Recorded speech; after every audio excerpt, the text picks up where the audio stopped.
ऐसे क्वेश्चन जब आते हैं तो एक के साथ 3-4 क्वेश्चन आते हैं, अकेले क्वेश्चन नहीं आते। इतने बड़े क्वेश्चन अगर आप हल करना सीख लिए, एक क्वेश्चन में ही आपको सिखा देंगे गारंटी के साथ। हेलो साथियों, नमस्कार, जय हिंद। कैसे हैं आप लोग? उम्मीद करते हैं आप लोग स्वस्थ और मस्त होंगे। साथियों, हम रीजनिंग पढ़ रहे थे। रीजनिंग में हम ब्लड रिलेशन शुरू किए थे, यानी कि रक्त संबंध। रक्त संबंध यानी कि खूनी रिश्ता, मतलब खून का रिश्ता किससे होता है। खून का रिश्ता का मतलब होता है जैसे भाई बहन का, भाई का बहन का, और पुत्र का, पौत्र का, पिता का, दादाजी का, नाना जी का, इनका रिश्ता कहते हैं। जैसे आपसे कोई पूछ लिया जाए, बताओ भैया तुम्हारी मम्मी की मौसी तुम्हारी क्या लगेंगे, तो भैया जो है मुंह बना के खड़े हो जाते हैं। भैया समझ ही नहीं पाते मम्मी की मौसी क्या लगेंगी। तो देखो, मम्मी के समकक्ष में क्या होता है, आपकी चाची होती हैं, आंटी होती हैं, बुआ होती है, अंकल होते हैं, मामा होते हैं, मौसी होती हैं। लेकिन मम्मी की मौसी पूछा जा रहा है, यानी कि मम्मी से एक पीढ़ी ऊपर जाएंगे तब उनकी मौसी आएंगी। तो एक पीढ़ी ऊपर जाने पे आपको दादा दादी, नाना नानी कैसे मिलते हैं, पूरा डिटेल्स हम पिछली वीडियो में आपको बता दिए। अगर आप हमारी पिछली वीडियो नहीं देखे हैं तो डिस्क्रिप्शन में उसकी हम लिंक दे देंगे, आप पिछली वीडियो को भी देख लीजिए। आइए हम ज्यादा देर न करते हुए सीधा क्वेश्चन पे चलते हैं। हमारा क्वेश्चन क्या है? सवाल, पहला सवाल क्या कहता है साथियों, पी का पति बी है, ई जो डी की पत्नी है और पी की सास है, उसका एकमात्र ग्रैंडसन, यानी ग्रैंडसन किसे कहेंगे? पोता, ब्रैकेट में लिख भी दिए, क्यों है। तो बी का डी से क्या संबंध है, ये हमारा पहला क्वेश्चन है। दूसरा क्वेश्चन हमारा कहता है के डी की पत्नी है, डी सी की पत्नी है, डी बी का पुत्र है, ए के का बेटा है, बताएं कि सी का ए से क्या संबंध है। ये हमारा क्वेश्चन है साथियों, इसको हम करेंगे। आप क्वेश्चन को सबसे पहले ठीक से पढ़ेंगे, उसके बाद क्वेश्चन को करेंगे। क्वेश्चन बहुत ही आसान होता है। ऐसे क्वेश्चन को हम करते समय आपको क्या करना है कि सबसे पहले एक बार क्वेश्चन पढ़ना है। आपको क्वेश्चन करते समय वीडियो को रोक देना है, उसके बाद क्वेश्चन करना है अगर आपको आ रहा है। नहीं तो आइए हम पहला क्वेश्चन करते हैं। जैसे हमारा पहला क्वेश्चन क्या है, हम सीधा सीधा करते हैं। पहला क्वेश्चन, P का पति B है, P का जो पति है, P का पति B है, P है, इसका जो पति है। पति पत्नी के रिलेशन को हमेशा हम डबल पाई से दिखाते हैं, क्योंकि थोड़ा सा ज्यादा मजबूत हो जाते हैं ना, तो आपको इसको डबल पाई से, P का पति B है तो B के ऊपर हम प्लस लगा लेंगे, यहां पर या तो हम पति लिख देंगे और इधर का एरो बना देंगे, यानी कि ये पति है, इस साइड गया है।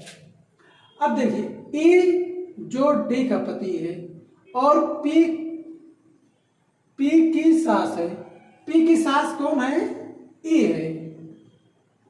तो हम इसके ऊपर क्या कर देंगे, ई को बनाएंगे, इस सास है, और ई जो डी की पत्नी है, डी की पत्नी यानी कि डी इसके साथ रहेगा, डी की, ये दोनों देखो, ये पत्नी है, डी क्या है?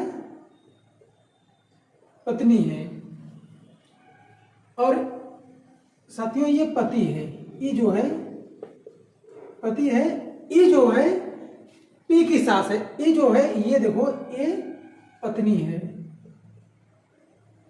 अब किसकी सास है? पी की सास है। ध्यान दीजिएगा, यहां पर लिखा पी की सास, ई जो डी की पत्नी है, ये देखो डी की पत्नी हो गई है। यहाँ पर आप पहचान के लिए इसके साथ माइनस का भी चिन्ह लगा सकते हैं, और ये पति है, और पी की सास है। देखो ये पी हो गया, पी की सास, सास हमेशा ऊपर जाती है, सास ससुर ये सब। अब देखिए अगला क्या है, सास है, उसका एकमात्र ग्रैंडसन, यानी कि ए का ग्रैंडसन का मतलब है ये इसका पुत्र हो जाएगा। ये इसका पुत्र है और ये इसकी पुत्री, यानी कि इसकी बहू है। बहू का जो लड़का है क्यू है, कौन है? क्यू। यही जो क्यू है इसका जो है ग्रैंडसन, यानी कि पोता होगा।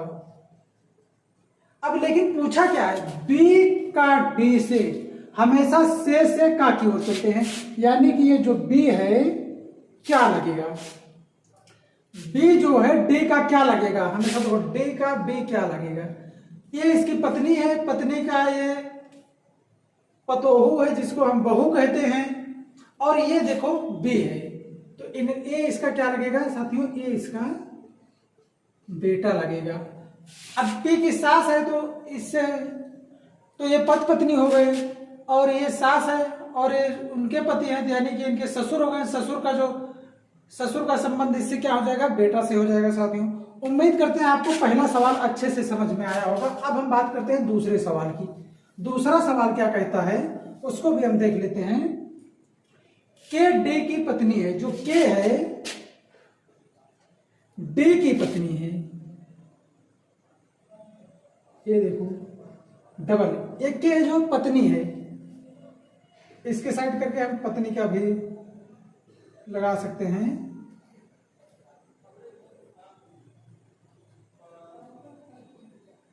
ये पत्नी का भी हम कर सकते हैं, या तो हम ऐसे ही रहने देते हैं पहचान के लिए। हम देखो माइनस तो लगा दिए, डबल पाई लगा दिए। अब क्या बी सी की पत्नी है, क्या है बी सी की पत्नी है, इसको हम छोड़ देंगे क्योंकि अभी इसमें बी और सी का रिलेशन नहीं हो। डी बी का पुत्र है, डी जो है बी का पुत्र है, डी बी का पुत्र है। डी जो है किसका पुत्र है, अब यहां देखिएगा डी बी का पुत्र है। ये क्या है पुत्र है, बी का पुत्र कौन है डी है। अब देखो बी जो है सी की पत्नी है, बी सी की पत्नी है, यानी कि यहां पर भी हम डबल पाई कर सकते हैं, यानी कि ये दोनों भी पति पत्नी है, लेकिन इसमें पत्नी कौन है तो बी है। देखो बी जो है सी की पत्नी है और ये पति होगा। अब अगला क्या कहता है, बी सी की पत्नी है, डी बी का पुत्र है, इतना हो गया। ए जो है के का बेटा है, के का बेटा ए है, ये देखो ए के का बेटा हो गया, इतना हो गया। बताएं कि सी का ए से का की ओर, यानी सी ए का क्या लगेगा। अब देखो यहां ये क्या लगेगा, ये इसके पापा मम्मी हो गए। पापा मम्मी के जो सास ससुर है यानी कि डे के पापा हैं, वो ए के क्या लगेंगे, यानी कि इनका लड़का है, तो ये जो है सी क्या लगेगा, ये जो सी है देखो सी का ए से का की ओर, यानी कि क्या लगेंगे, ये पापा लगेंगे। नहीं साथियों पापा नहीं, पापा तो डे है, लेकिन पूछा किसको गया है सी को, यानी कि ये दादा लगेंगे। क्या लगेंगे, दादा लगेंगे, क्योंकि ये तीसरी पीढ़ी में पहुंच गया है। जब तीसरी पीढ़ी में पहुंचते हैं तो दादा हो जाते हैं। आइए हम कुछ चित्र वाले सवाल होते हैं, जिसे कहते हैं कि तस्वीर की ओर इशारा करते हुए वो कहता है फलाने ये हैं, तो इस टाइप के हम क्वेश्चन देख लेते हैं साथियों। आइए हम कुछ और सवाल लिख दिए, इसको भी हम देख लेते हैं। पहला सवाल इसमें हमारा क्या कहता है, एक लड़के की ओर इशारा करते हुए। इशारा करते हुए आजकल बहुत क्वेश्चन पूछे जाते हैं, आज का ट्रेंड है इशारा करते हुए, फोटो की ओर इशारा करते हुए, उस लड़के की ओर इशारा करते हुए। इस टाइप के क्वेश्चन बहुत पूछे जाते हैं ब्लड रिलेशन में, यानी कि रक्त संबंध में। आइए हम इसको करते कैसे, बहुत ही आसान तरीके से हम इसको समझेंगे। देखिए एक लड़के की ओर इशारा करते हुए उमा ने कहा, अब कहती क्या है, वह मेरी सास की इकलौती संतान का बेटा है। मेरी सास की इकलौती संतान का बेटा है। वह लड़का उमा से किस प्रकार संबंधित है। आइए हम करते हैं, पहले दूसरा क्वेश्चन भी हम देख लेते हैं। आप वीडियो को रोक कर पढ़िएगा, अगर समझ में नहीं आया 2 बार पढ़िए, 4 बार पढ़िए, एक ही क्वेश्चन को बार बार पढ़िए, समझ में जरूर आ जाएगा साथियों। हम इसको कर लेते हैं। क्या कहता है, एक लड़के की ओर इशारा करते हुए उमा ने कहा, कौन कहा, उमा क्या कहती है, उमा ने कहा वह मेरी सास की, इनकी सास कहाँ होगी, इनसे ऊपर होगी, इनकी सास की इकलौती संतान यानी कि इनकी एक संतान होगी, इकलौती संतान। तो ये जो संतान है उमा की ये सास है, तो इकलौती संतान जो है उमा का पति हो जाएगा। अब ये तो तुरंत कंफर्म हो जाएगा, अगर एक ही संतान है और ये उमा की ये सास है, तो उनकी इकलौती संतान उमा का क्या हो जाएगा, ये पति हो जाएगा। क्या हो जाएगा, पति हो जाएगा। संतान का बेटा है, अब इस संतान का एक बेटा है, देखो एक लड़के की ओर, अब इसी लड़के की ओर इशारा कर रही थी, इकलौती संतान का बेटा है, तो वह लड़का, यह जो लड़का है वह लड़का उमा से किस प्रकार संबंधित है, वह लड़का उमा से किस प्रकार संबंधित है, माँ और बेटा। वह लड़का उमा का क्या लगेगा, तो पुत्र लगेगा। उमा उस लड़के की क्या लगेगी, माँ लगेगी साथियों। तो यहाँ पर आप कह सकते हैं माँ बेटा से संबंधित है, और यह लड़का उमा का क्या लगेगा, तो बेटा लगेगा। क्वेश्चन कई प्रकार से पूछ सकता है। उमा उस लड़के की क्या लगेगी, उमा उस लड़के की माँ लगेगी। अब देखिए क्वेश्चन पूछने का कितने प्रकार हो सकते हैं, एक ही क्वेश्चन में आपको घुमा सकता। अब लड़के ना कह के आप ये कह सकते, देखिए एक लड़के की एक चित्र की ओर इशारा करते हुए, यानी कि एक फोटो की ओर इशारा करते हुए, यहाँ पर लड़के की जगह आप कह सकते हैं एक फोटो की तरह, यहाँ एक फोटो कह सकते थे आप। मतलब कई प्रकार से क्वेश्चन को घुमाता है। आप बिल्कुल भी टेंशन ना लीजिएगा। आप किसी लड़के की तरफ, किसी फोटो की तरफ, किसी महिला की ओर, किसी पुरुष की ओर इशारा करते हुए जो भी क्वेश्चन बनता है इसी प्रकार से बनेगा, उसमें कोई चेंज नहीं होता। आइए क्वेश्चन हम और देख लेते हैं इसका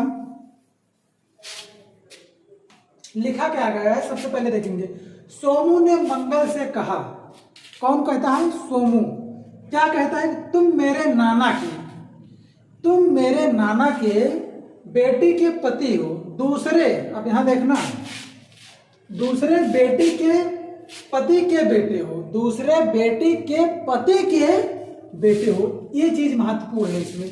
सोमू मंगल का क्या लगेगा। अब आइए हम करते हैं। देखो कौन कहता है, सोमू क्या कहता है, मंगल से कहा तुम मेरे नाना के। अब इसके नाना कहाँ होंगे, इसके यहाँ मम्मी होगी, कौन होगी, मम्मी होगी, यहाँ कहीं पापा होंगे। अब पापा से कोई मतलब नहीं, लेकिन मम्मी के जो पापा हैं इनसे मतलब है, ये हो जाएंगे सोमू के नाना। अब देखो सोमू के नाना बन गए, यहाँ आ गए नाना। तुम मेरे नाना के दूसरी बेटे के, यानी कि इनकी मम्मी थी लेकिन इनकी दूसरी बेटी के पति के, अब इनकी बेटी का कोई पति भी होगा, के बेटे हो, इनका कोई बेटा होगा, बेटे हो। तो सोमू मंगल, तो सोमू का मंगल से क्या संबंध है, सोमू का मंगल से, ये जो बेटा है यही क्या है, मंगल है। सोमू और मंगल का, देखो ये मम्मी है, मम्मी की ये सिस्टर है, तो इनकी मौसी हो गई। अब मौसी हो गई, मौसी का अगर बेटा है तो क्या हो जाएगा, मौसेरा भाई, यानी कि दोनों जो हैं भाई हैं, लेकिन कैसे भाई, मौसेरे भाई हैं। समझ में आया। एक बार फिर से देखिए, सोमू ने मंगल से कहा तुम मेरे नाना के, अब सोमू के नाना हो गए कि दूसरी बेटी की, यानी इनकी एक बेटी थी और एक दूसरी बेटी है, के पति के। अब चाहे बेटी के बेटा का हो, चाहे उनके पति का बेटा का हो, बेटा उन्हीं का रहेगा। अब इसमें कंफ्यूजन होने वाली बात नहीं है। के बेटे हो, यही मंगल है, का बेटा मंगल है, तो सोमू और मंगल का क्या है, मौसेरे।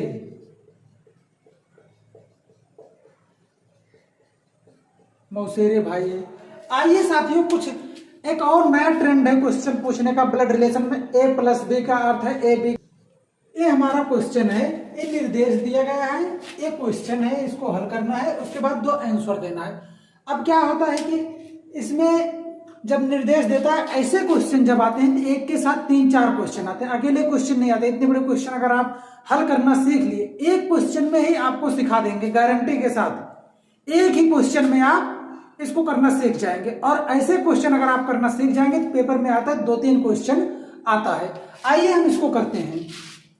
अब देखिए क्या कह रहा है, a प्लस बी का अर्थ है ए बी का भाई है। a प्लस बी का अर्थ है ए बी का भाई है, a माइनस बी का अर्थ है ए बी की बहन है, a गुणे बी का अर्थ है ए बी के पिता है, और a भागे बी का अर्थ है ए बी की माता है। इसी प्रकार से निर्देश दिया जाता है। बोलता है 1 से लेके 5 तक क्वेश्चन दिए गए हैं, इसी पर सारे के सारे हल करना। इसी प्रकार एक क्वेश्चन दे दिया जाता है आपको। अब देखिए इसी को हल करना है। सबसे पहले इसमें क्या होता है, आपको पहला अक्षर पकड़ना है। पहला अक्षर पकड़ना है, पहला अक्षर क्या है, पी। क्या है पहला अक्षर, पहला अक्षर पी है। अब पी के बाद देखो क्या है, घोड़े का है, गुड़े है, गुड़े पे चले जाएंगे, हम यहाँ पहुंच जाएंगे और P को हम A की जगह पे रख देंगे और T को B की जगह, तो क्या हो जाएगा, P B का पिता है और देखो P B का पिता है। अब देखो बहुत आसान होता है, क्या है, P T का पिता है, यानी कि देखो P गुणे T का अर्थ है A B का पिता है, यानी कि P जो है T का पिता है। हम इसी गुणे को देखेंगे, इसको देखेंगे, इसमें देखेंगे और पहले वाला अब इसको देखेंगे, ए बी का पिता है, लेकिन हम यहाँ क्या कहेंगे, P T का पिता है, तो P जो है T का पिता है, यहाँ हम प्लस लगाएंगे, इसके नीचे T लिख देंगे। अब देखो T का पिता P बन गया, आप यहाँ पिता भी लिख सकते हो। उसके बाद हम देखो क्या है, माइनस है, अब माइनस को खोजेंगे, माइनस कहाँ है, माइनस यहाँ है। अब माइनस पे क्या है, बहन है, अब ए की जगह टी मान लेंगे, बी की जगह यस मान लेंगे, तो जो ए क्या है, ए बी की बहन है, टी यस की बहन है, यस की बहन कौन है, टी, इसको हम साथियों एस की बहन मान लेंगे। अब एस का जेंडर कंफर्म नहीं है, लेकिन इसका जेंडर कंफर्म हो गया कि ये बहन है, किसकी, एस की। अब यहाँ पर बहन लगा के ऐसे कर सकते हैं, यहाँ पर माइनस भी लगा सकते हैं, मतलब जेंडर कंफर्म करने के लिए महिला और पुरुष का। अब देखो इतना हमारा हो गया, अब हम इस पे आएंगे, एस और ए, यहाँ पर गुणे का चिन्ह है, तो गुणे किसमें, इसमें। अब यस को ए की जगह पे रख देंगे, ए को बी की जगह पे रख देंगे, तो क्या हो जाएगा, एस ए का पिता है, एस जो है ए का पिता है, यस पिता है किसका, ए का। अब देखिए बहुत आसानी से, सबसे आसान क्वेश्चन हमें तो यही लगता है, आपको भी लगेगा, आज के बाद आप खाली 2 बार प्रैक्टिस करिएगा बस। ए का पिता कौन होगा, यस। अब ए का जेंडर कंफर्म नहीं है, लेकिन अब जब इस पे पहुंचेंगे, प्लस दिया है, तो ए बी का भाई है, यानी कि ये जो है के का भाई है, ए के का भाई है, हम इधर के बना देंगे, यहां पर भाई लिख देंगे, यहां पर ये पिता ही था। अब देखिए ये भाई हो गया ए, अब यहां गुणे भागे का है, भाग का अर्थ क्या होता है, ए बी, ए भागे बी का अर्थ होता है ए बी की माता है, के जो है जे की क्या हो जाएगी, यहां पर के लिख देंगे, यहां पर जे लिख देंगे, तो क्या हो जाएगा, के जे की माता है, तो के जो है जे की माता है, यानी कि ये इसका जेंडर महिला में हो जाएगा, और एक माता किसकी है, जे की, यहां पर हम माता लिख देंगे। अब ये हमारा बन गया डायग्राम, यानी कि हमारा पूरा क्वेश्चन जो है कंप्लीट हो गया, आंसर देने के लिए अब हम तैयार हो गए हैं। अब देखिए एक एक को आप करते गए, पूरा का पूरा बन गया, टी गुणे टी, पी गुणे T, T minus S, T minus S बहन हो गया, एस ए बन गया, ए के बन गया, के जे बन गया, पूरा का पूरा बन गया। अब कैसे बना नहीं समझ में आएगा तो वीडियो को एक बार पुनः आप देख लीजिएगा, पीछे करके समझ में जरूर आएगा। अब देखिए अब क्वेश्चन क्या पूछा, क्वेश्चन तो हमारा ए था, जे एस का क्या लगेगा। अब देखिए क्या है, जो जे है, यस का क्या लगेगा, यस का ये पुत्र है, पुत्र की ये बहन है, देखो इसका जेंडर कंफर्म है कि ये लड़की है, ये अगर भाई है तो ये क्या हो जाएगी, बहन है, और बहन है तो इसकी ये, इसका ये क्या हो जाएगा, इस यस की ये के होगा बेटी, और बेटी का जो पुत्र है क्या लगेगा, नाती लगेगा। अब देखिए जे एस का क्या लगेगा, जे एस का क्या लगेगा, अब इसका जेंडर नहीं कंफर्म है, जे तो दिया गया, लेकिन एक चीज है आप देखिएगा, ये जो जे है इसका जेंडर कंफर्म नहीं है, आप इसको नाती या फिर नातिन कह सकते हैं। अगर ऑप्शन में नाती और नातिन दोनों है तो डाटा अपर्याप्त कर सकते हैं, समझ में आ रहा है ना, नाती भी हो सकता है और नातिन भी हो सकती है। अगर ऑप्शन में नाती और नातिन दोनों है तो डाटा अपर्याप्त कर देंगे, या फिर उत्तर नहीं निकाल सकते हैं, तो दोनों हो सकता है। अब देखिए दूसरा क्वेश्चन क्या कहता है, पी का पुत्र कौन है। साथियों बहुत आसान है, देखिए पी यहां पर है, इसकी ये लड़की है और ये इसका भाई है और यश की बहन टी है, तो यही जो यश है ये पी का पुत्र है। समझ में आया? उम्मीद करते हैं आज का जो वीडियो है, आज का जो हमारा लेक्चर है आपको अच्छे से समझ में आया। अगर कोई डाउट अब भी रह जाता है तो कमेंट बॉक्स में जरूर पूछिएगा साथियों। जय हिंद।